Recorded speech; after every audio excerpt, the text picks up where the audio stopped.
ಪಟ್ಟಣ ಪಂಚಾಯಿತಿ ಸ್ಥಾಯಿ ಸಮಿತಿ ಅಧ್ಯಕ್ಷರಾಗಿ ಅಬೂಬಕರ್ ಸಿದ್ದಿಕ್ ಅವರು ಆಯ್ಕೆಯಾಗಿದ್ದಾರೆ. ಇವರು ಆಯ್ಕೆಯಾದ ಸಂತಸದಲ್ಲಿ ಉಳಿಯಾರಿನ ಜನರಿಗೆ ಹಾಗೂ ಸದಸ್ಯರಿಗೆ ಪ್ರತಿಯೊಬ್ಬರಿಗೂ ಧನ್ಯವಾದಗಳನ್ನು ಸಲ್ಲಿಸುತ್ತಿದ್ದಾರೆ.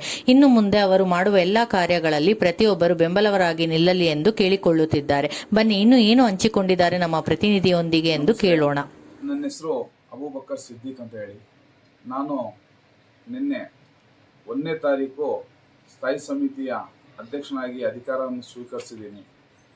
ಹಾಗಾಗಿ ನನಗೆ ಈ ಅಧಿಕಾರವನ್ನು ಕೊಟ್ಟಿರೋದಕ್ಕೆ ನನ್ನ ಸಮಸ್ತ ವಾರ್ಡಿನ ಜನತೆ, ಫಸ್ಟ್ ನನ್ನ ವಾರ್ಡಿನ ಜನತೆ, ಯಾಕಂದ್ರೆ ನನಗೆ ಅಧಿಕಾರ ಕೊಟ್ಟಿದ್ದೇ ನನ್ನ ವಾರ್ಡಿನ ಜನ ನನಗೆ ಅವರ ಮತಭಿಕ್ಷೆಯನ್ನು ನೀಡಿ ನನಗೆ ಈ ಅಧಿಕಾರ, ನನಗೆ ಈ ಗೌರವ ಎಲ್ಲ ನೀಡಿರ್ತಾರೆ. ಮತ್ತು ನನ್ನ ಕೊಲೀಗ್ಸ್, ನನ್ನ ಸದಸ್ಯರು, ಪಟ್ಟಣ ಪಂಚಾಯಿತಿಯ ಸದಸ್ಯರು ಹಾಗೂ ಇದಕ್ಕೆ ಸ್ಪಂದಿಸಿದ ಸರ್ವ ನಮ್ಮ ಉಳಿಯಾರಿನ ಜನತೆಗೆ ಅಭಿನಂದನೆ ಸಲ್ಲಿಸ್ತೀನಿ. ಮತ್ತು ನಮ್ಮ ನಾಯಕರಾದ KS ಕಿರಣ್ ಕುಮಾರ್ ಅವರು ಮತ್ತು ಅಧ್ಯಕ್ಷರಾದಂತಹ ಪ್ರೀತಿ ರಾಘವೇಂದ್ರ ಅವರು, ನಮ್ಮ ಸದಸ್ಯರಾದಂತಹ ಮಾಜಿ ಅಧ್ಯಕ್ಷರಾದಂತಹ ಕಿರಣ್ ರವರು ಹಾಗೂ ನಮ್ಮ ಸಮಸ್ತ ನಮ್ಮ ಏನಿದೆ ಸದಸ್ಯರು, ಅವರಿಗೆಲ್ಲ ಅಭಿನಂದನೆ ಸಲ್ಲಿಸ್ತಾ, ತುಂಬ ಹೃದಯದ ಅಭಿನಂದನೆ ಸಲ್ಲಿಸ್ತಾ, ಏನು ಇವತ್ತು ಈಗ ಅಧಿಕಾರ ಸ್ವೀಕಾರ ಮಾಡಿದ್ದೀನಿ. ಹಾಗೂ ಮುಂದಿನ ದಿನಗಳಲ್ಲಿ ಇದಕ್ಕೆ ನಾನು ಒಳ್ಳೆಯ ಕೆಲಸ ಕಾರ್ಯಗಳನ್ನು ಮಾಡ್ಕೊಂಡು ಹೋಗಕ್ಕೆ ಇದೇ ತರ ನನಗೆ ಒಂದು ಒಳ್ಳೆಯ ಅವಕಾಶ ಕೊಟ್ಟಿದ್ದಾರೆ.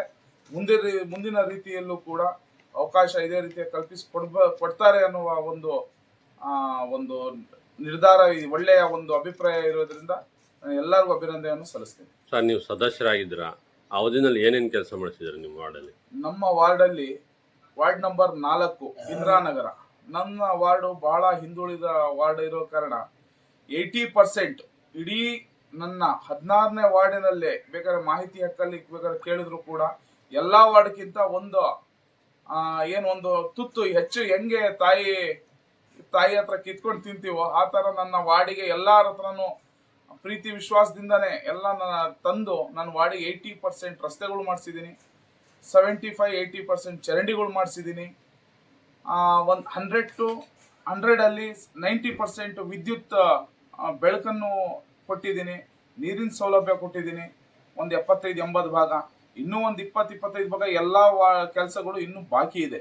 ಚರಂಡಿ ಇರ್ಬೋದು, ರಸ್ತೆ ಇರ್ಬೋದು, ಎಲ್ಲ ಅಲ್ಪಸಂಖ್ಯಾತರ ಕೋಟದಿಂದ ಇರ್ಬೋದು, ಮಿನಿಸ್ಟ್ರು ಕೋಟ, MLA ಕೋಟ, ವಿಶೇಷ ಅನುದಾನಗಳು, ಹಾಗಾಗಿ ಎಲ್ಲ ನಮ್ಮ ಪಟ್ಟಣ ಪಂಚಾಯಿತಿ ಅನುದಾನದಲ್ಲಿ ಇರ್ಬೋದು, ಎಲ್ಲಾ ತರದ್ದು ಕೆಲಸ ಮಾಡಿಸಿದ್ದೀನಿ. ಈಗ ಏನೊಂದು 20-25 ಭಾಗ ಕೆಲಸ ಇದೆ, ಮುಂದಿನ ದಿನಗಳಲ್ಲಿ ಅದನ್ನು ಪೂರೈಸಲು ಪ್ರಯತ್ನ ಪಡ್ತಾ ಇದ್ದೀನಿ ಸರ್. ಸರ್, ಮೂಲಭೂತವಾಗಿ ಏನು ಸಮಸ್ಯೆ ಇದೆ ನಿಮ್ಮ ವಾರ್ಡಲ್ಲಿ? ನನ್ನ ವಾರ್ಡಲ್ಲಿ ಮೂಲಭೂತವಾಗಿ ಸಮಸ್ಯೆ ಏನಿತ್ತು ಅಂತಂದ್ರೆ ರಸ್ತೆ ಸಮಸ್ಯೆ ಇತ್ತು ಸರ್.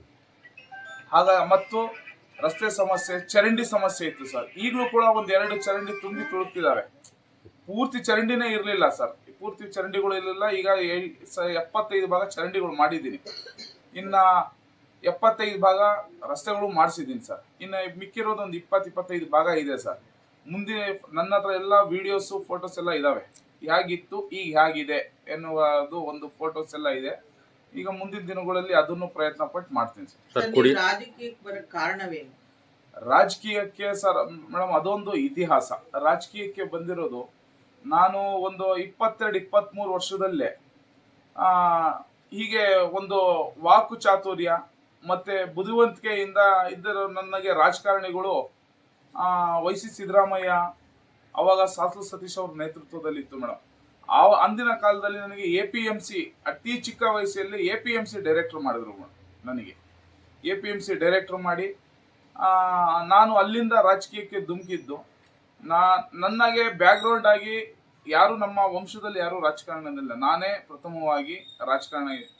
ನೀನು ಒಂದು ಅಲ್ಪಸಂಖ್ಯಾತರಲ್ಲಿ ಒಳ್ಳೆಯ ಒಂದು ಫ್ಯೂಚರ್ ಇದೆ ಅಂತ ಹೇಳಿ ಗುರುತಿಸಿ ನನಗೆ ರಾಜಕೀಯದಲ್ಲಿ ಬಂದ ಕಾರಣನೇ ಒಂದು ಮಾರ್ಗದರ್ಶನದಿಂದ ಬಂದೆ. ನನ್ನ ಗುರುಗಳಾಗಿ ಸ್ವೀಕರಿಸೋಕೆ ನಾನು ಬಹಳ ಇಷ್ಟಪಡ್ತೀನಿ ಸರ್. ಕುಡಿಯೋ ನೀರಿನ ಬಗ್ಗೆ ಏನು ಕ್ರಮ ಕೈಗೊಂಡಿದ್ದೀರಾ? ಕುಡಿಯೋ ನೀರು ಬಗ್ಗೆ ಸರ್, ಈಗ ಅದನ್ನು ಟೆಂಡರ್ ಮಾಡಿಸಿದೀನಿ, ವಾಟರ್ ಫಿಲ್ಟರ್ ಬಂದಿದೆ, ಬಿಲ್ಡಿಂಗ್ ಆಗಿದೆ. ಇನ್ನು ಕೆಲವು ದಿನಗಳಲ್ಲಿ ಈಗ ಮಿಷನರೀಸ್ ಬಂದು ಕುತ್ಕೊಬೇಕಾಗಿದೆ. ಅದನ್ನು ಕೂಡ ನನ್ನ ವಾರ್ಡಲ್ಲಿ ಸಮರ್ಪಕವಾಗಿ ನಾನು ಸ್ಪಂದಿಸಿದ್ದೀನಿ, ಕೆಲಸನೂ ಮಾಡಿಸಿದ್ದೀನಿ ಸರ್. ಸರ್, ಕಸಿನ ಸಮಸ್ಯೆ ಏನಾಯಿದ್ರೆ ನಿಮ್ಮ ವಾರ್ಡಲ್ಲಿ? ಕಸಿನ ಸಮಸ್ಯೆ ಏನಾಗಿದೆ ಅಂತಂದ್ರೆ ಸರ್, ನಮಗೆ ಹಾಕಕ್ಕೆ ಜಾಗ ಇಲ್ಲ. ಚಿಕ್ಕನಾಕ್ನಲ್ಲಿ ಡಂಪ್ ಮಾಡ್ತಾ ಇದ್ದೀವಿ. ಹಾಗಾಗಿ ಒಂದು ಸ್ವಲ್ಪ ನನಗೆ ಕಸದ ಸಮಸ್ಯೆ ಇದೆ. ನಮ್ಮ ವಾರ್ಡು ಹಿಂದುಳಿದ ವಾರ್ಡ್ ಆಗಿದ್ರ ಕಾರಣ ಸ್ವಲ್ಪ ಇದು ಮಾಡಿರ್ತಾರೆ. ಆದಷ್ಟು ಕಂಟ್ರೋಲ್ ಮಾಡಿದ್ದೀವಿ. ಸ್ವಲ್ಪ ನಮಗೆ ಕಸ ಹಾಕಕ್ಕೆ ಜಾಗ ಇಲ್ದಿದ್ದ ಕಾರಣ ಒಂದು ಸ್ವಲ್ಪ ತೊಂದರೆ ಆಗ್ತಾ ಇದೆ ಸರ್. ನೀವು ಅಧ್ಯಕ್ಷರ ಬಗ್ಗೆ ಏನು ಹೇಳಕ್ಕೆ ಇಷ್ಟಪಡ್ತೀರಾ? ನಿಮ್ಮ ಅಧ್ಯಕ್ಷರ ಬಗ್ಗೆ ಒಳ್ಳೆಯ ಒಂದು ಮೃದು ಸ್ವಭಾವದವರು, ಒಳ್ಳೆಯ ವ್ಯಕ್ತಿ, ಎಲ್ಲದಕ್ಕೂ ಸ್ಪಂದಿಸ್ತಿದ್ದಾರೆ. ಒಳ್ಳೆಯ ವ್ಯಕ್ತಿ, ಮೃದು ಸ್ವಭಾವದವರು. ಹಾಗಾಗಿ ಸಹಕಾರ ಕೊಟ್ಟಿದ್ದಾರೆ ಪಾಪ, ಎಲ್ಲಿದ್ರು ಬೇಡ ಸಹಕಾರ ಕೊಟ್ಟಿದ್ದಾರೆ. ಈಗ ಮತ್ತೆ ಅನುದಾನಗಳು ಬಂದವೆ. ಅನುದಾನಗಳಲ್ಲಿ ನಾವು ನಮಗೆ ಬೇಕಾದಷ್ಟು, ನಮಗೆ ಎಕ್ಸ್ಪೆಕ್ಟೇಷನ್ ಮಾಡೋದಷ್ಟು ಕೊಡೋಕ್ಕಾಗಲ್ಲ, ಎಲ್ಲರಿಗೂ ಹಂಚ್ಕೊಟ್ಟಿದ್ದಾರೆ. ಆದಷ್ಟು ನಮಗೆ ಸ್ಪಂದಿಸಿ ಕೆಲಸ ಕೊಟ್ಟಿದ್ದಾರೆ ಸರ್. ಸರ್, ಕೊನೆಯದಾಗಿ ನಮ್ಮ ವಾಹಿನಿ ಮೂಲಕ ಏನು ಆಶ್ವಾಸನೆ ಕೊಡೋಕ್ಕೆ ಇಷ್ಟಪಡ್ತೀನಿ ನಿಮ್ಮ ವಾರ್ಡ್ ಜನತೆಗೆ? ನನ್ನ ವಾರ್ಡ್ ಜನತೆಗೆ ಫಸ್ಟು ಆಶ್ವಾಸನೆ ಕೊಡೋಕ್ಕಿಂತನೂ ಅವರ ಋಣ ತೀರಿಸೋದು ಬಹಳ.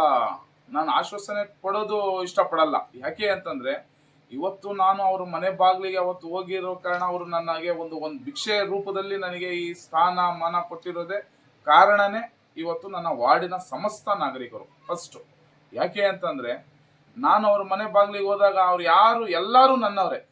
ನನ್ನ ವೋಟರ್ಸ್ ಏನಿದ್ದಾರೆ 756 ಜನ ಇದ್ದಾರೆ, ಎಲ್ಲರೂ ನನ್ನವರೇ. ನನ್ನ ಅಣ್ಣ ತಮ್ಮಗಳು, ಅಕ್ಕ ತಂಗಿಯರು, ನನಗಿಂತ ಚಿಕ್ಕವರು, ದೊಡ್ಡವರು, ತಾಯಿಂದರು ಎಲ್ಲ ನನ್ನವರೇ, ಅಣ್ಣಂದರು. ಯಾಕೆ ಅಂತಂದರೆ, ಆಗಿನ ಒಂದು 3 ಸತಿ ಸದಸ್ಯರಾಗಿದ್ದರು ಕೆಲವೊಂದು ಮೆಂಬರ್ಗಳು. ಅವರಿಗೆ ಧಿಕ್ಕರಿಸಿ ನನಗೆ ಈ ಮತ ಕೊಟ್ಟು, ಅದು ಬಹುಮತದಿಂದ ನನಗೆ ಅವರಿಗೆ ಠೇವಣಿನೇ ಇಲ್ದಂಗೆ ನನಗೆ ಬಹುಮತವಾಗಿ ಕೊಟ್ಟರು. ಆಗಿನ ಕಾಲದಲ್ಲಿ 400 ಚಿಲ್ಲರೆ ಓಟ್ ಕೊಟ್ಟರು, ಅವರಿಗೆಲ್ಲ 100 ಒಳಗೆ ಓಟ್ ಕೊಟ್ಟರು. ನನಗೆ ಕಾಂಪಿಟೇಟರ್ ಇಲ್ಲ. ಹಾಗಾಗಿ ಅವರು ಕೊಟ್ಟಿರುವಂಥ ಭಿಕ್ಷೆಗೆ ನನ್ನ ನನ್ನ ಮಿತಿ ಮೀರಿ ನಾನು ಅವರಿಗೆ ಕೆಲಸ ಮಾಡಿಕೊಡ್ಬೇಕು. ಇದರಲ್ಲಿ ಆಶ್ವಾಸನೆ ಕೊಡುವಂಥದ್ದೇ ಇಲ್ಲ. ಯಾಕಂದರೆ ಅವ್ರು ನನಗೆ ಕೊಟ್ಟಿರೋಂಥ ಕೆಲಸ ಮಾಡಿ ತೋರಿಸಿದ್ದೀನಿ, ಮುಂದಕ್ಕೂ ಮಾಡಿ ತೋರಿಸ್ತೀನಿ sir. Okay sir, thank you sir. Okay, ಈ ಭಾಗದ ಶಾಸಕರ ಬಗ್ಗೆ ಏನು ಹೇಳಕ್ಕೆ ಇಷ್ಟಪಡ್ತೀರಾ ಸರ್? ಈ ಭಾಗದ ನಮ್ಮ ಶಾಸಕರು ಏನಿದ್ದಾರೆ, ಒಳ್ಳೆಯ ಮೃದು ಸ್ವಭಾವದವರು. ಆದರೆ ಸ್ವಲ್ಪ ನಮಗೆ ಸ್ಪಂದಿಸಿ ಅನುದಾನವನ್ನು ತರೋದ್ರಲ್ಲಿ, ನಮ್ಮ ಕ್ಷೇತ್ರಕ್ಕೆ ಅನುದಾನ ತರೋದ್ರಲ್ಲಿ ಒಂದು ಸ್ವಲ್ಪ ವ್ಯತ್ಯಪಟ್ಟು ಇನ್ನೂ ಹೆಚ್ಚಿನ ಸಂಖ್ಯೆಯಲ್ಲಿ ನಮ್ಮ ಅನುದಾನವನ್ನು ತಂದುಕೊಡ್ಬೇಕು. ಯಾಕೆ ಅಂತಂದರೆ, ಈಗ ನನ್ನ ವಾರ್ಡಲ್ಲಿ ನನ್ನ ಧ್ಯೇಯ ಇಷ್ಟೇ. ನನ್ನ ವಾರ್ಡಲ್ಲಿ ಒಂದು ಅಂಗನವಾಡಿಗೆ ಜಾಗ ಇಲ್ಲ. ನನಗೆ ದೇವಸ್ಥಾನ, ಮಸೀದಿ, ಇನ್ನೊಂದಕ್ಕೂ ಮತ್ತೊಂದಕ್ಕೆ ಎಲ್ಲದನ್ನಕ್ಕೂ ದುಡ್ಡು ಸಂಗ್ರಹ ಆಗುತ್ತೆ. ಒಂದು ಉದಾಹರಣೆ, ಮದ್ಯಪಾನ ಸೇವಿಸಲು ದುಡ್ಡು ಸಂಗ್ರಹ ಆಗುತ್ತೆ. ಆದರೆ ಒಂದು ವಿದ್ಯಾಭ್ಯಾಸಕ್ಕೆ ಯಾರೂ ದುಡ್ಡನ್ನು ಯಾವುದೇ ಕಾರಣಕ್ಕೆ ಕೊಡಲ್ಲ. ನನ್ನ ಒಂದು ಆಸೆ, ಧ್ಯೇಯ ಇಷ್ಟೇ. ಒಂದು ಮಕ್ಕಳ ಒಂದು ವಿದ್ಯಾಭ್ಯಾಸಕ್ಕೆ ಬೇಸ್ಮೆಂಟ್ ಆಗಿ ಅವ್ರಿಗೆ ಇಂಪ್ರೂವ್ ಮಾಡಬೇಕು ಅಂತಂದರೆ ನನಗೊಂದು ಅಂಗನವಾಡಿ ಬೇಕು. ಸರ್ಕಾರದಿಂದ ಅಂಗನವಾಡಿ ಬೇಕು. ಸರ್ಕಾರದಿಂದ ಈಗ ಮೊನ್ನೆ LKG UKG ಅದರಲ್ಲೇ ನಾವು ಕೊಡ್ತೀವಿ ಅಂತ ಹೇಳಿ ಬೇರೆ ಘೋಷಣೆ ಮಾಡಿದ್ದಾರೆ ಮಹಿಳಾ ಮತ್ತು ಮಕ್ಕಳ ಕಲ್ಯಾಣ ಇಲಾಖೆಯಿಂದ. ಹಾಗಾಗಿ ನನಗೊಂದು ಅದೊಂದು ಕೊರತೆ ಇದೆ. ದಯವಿಟ್ಟು ನಮ್ಮಲ್ಲಿ ಏನಪ್ಪಾ ಅಂದರೆ, ಯಾವುದೇ ಥರದ CS ಸೈಟ್ಗಳು ಇರಲಿ, ಇನ್ನೊಂದಿರಲಿ ಇಲ್ಲ.